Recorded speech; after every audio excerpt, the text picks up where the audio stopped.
Welcome to an overview of data replication on the IBM Z HMC. Data replication provides the ability to synchronize configuration across multiple HMCs.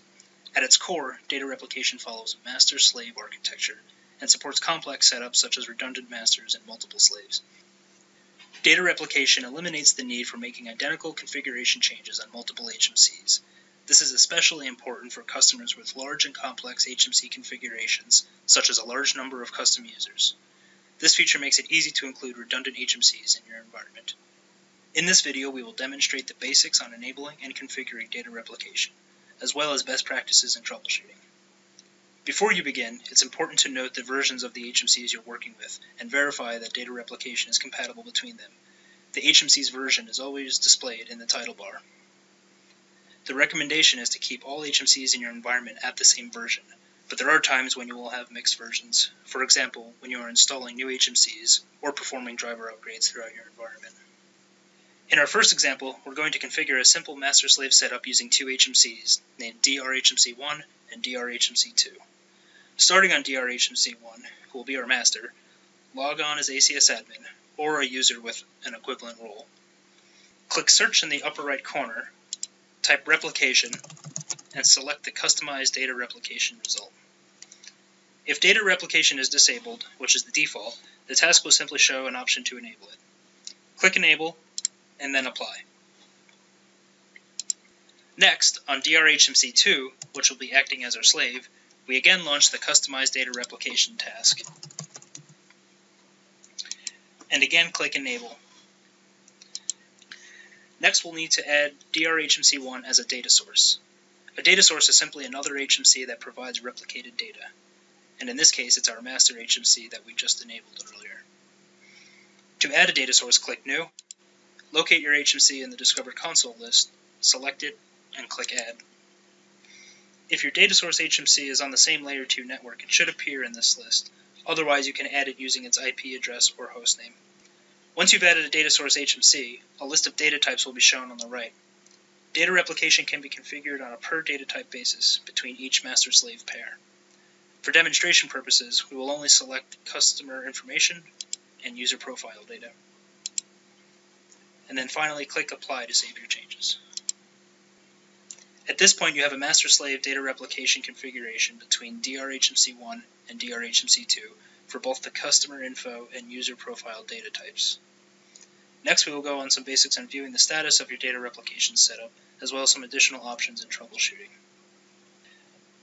Back on drHMC1, which is our master, click the Status button in the Customize Data Replication task. This will display the current level of each data type, as well as any conflicts or violations the HMC has detected. Each time an update is made to a specific data type, the level is incremented by 1. As you can see here, the current level for the customer information data type is 4. We'll demonstrate replication by making a simple change to the HMC's customer information data. To do this, we're now logged in as sysprog, and we'll search for and launch the Customize Customer Information task. We'll make a minor change to the phone number and save it by clicking OK.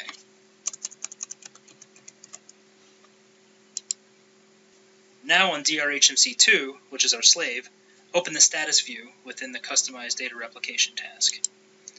You can see the level of the customer information data has now increased to 5. Data types that have been enabled for replication will also show yes in the Bound to Master column. Now we'll close the status panel to return to the main Customized Data Replication view. Because data replication passively keeps data in sync, it's important that changes to data types enabled for data replication only be made on master HMCs. To help prevent users making unwanted changes on slave HMCs, our recommendation is to enable the data change warnings on your slave HMCs for the data types that will be synced from a master HMC. The data change warnings selections are at the bottom of the main Customized Data Replication view. Click the checkboxes that correspond to the data types that you've enabled for replication. Then click Apply to save the changes. Again, we'll need to log on as sysprog to launch the Customize Customer Information task, but this time on drHMC2. Make a change to the phone number, and then click OK.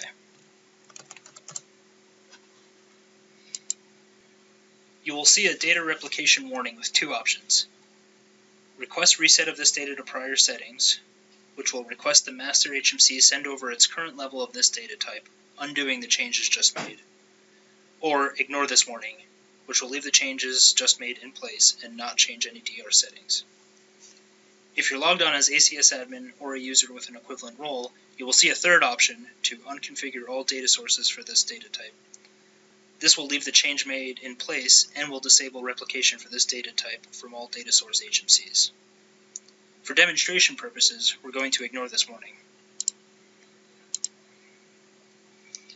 We're now in a situation where data replication is out of sync for the customer information data type.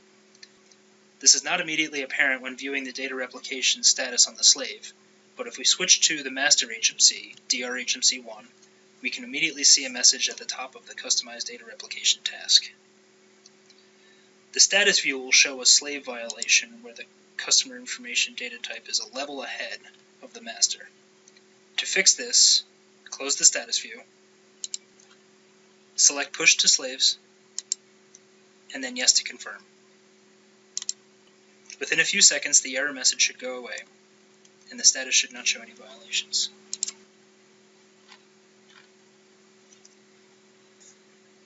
Alternatively, we could have resolved this situation on drHMC2 by using the Sync from Master button, which will force the slave to get in sync with its master for the selected data types.